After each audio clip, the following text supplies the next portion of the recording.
தூய லூக்கா எழுதின வாசகம் 9ஆம் அதிகாரம் 28 முதல் 36 வரையிலான இறைவார்த்தைகள்.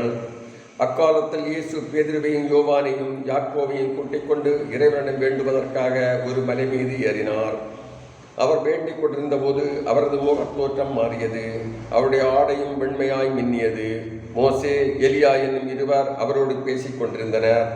மாட்சியுடன் தோன்றிய அவர்கள் எருசலேமில் நிறைவேற இருந்த அவருடைய இறைப்பற்றியை பேசிக் கொண்டிருந்தார்கள். பேதுருவும் அவரோடு இருந்தவர்களும் தூக்க கலக்கமாயிருந்தார்கள்.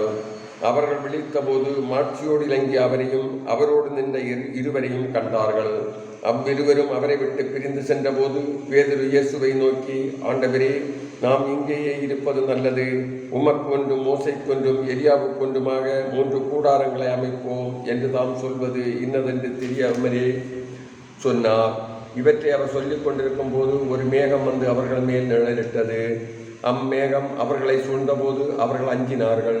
அந்த மேகத்தினின்று, இவரே என் மைந்தர், நான் தேர்ந்து கொண்டவர் இவரே, இவருக்கு செவி சாயுங்கள் என்று ஒரு குரல் ஒலித்தது.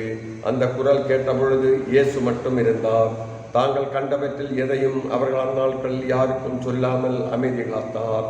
இது கிறிஸ்து வழங்கும் நற்செய்தி. கிறிஸ்துவே உமக்கு புகழ்.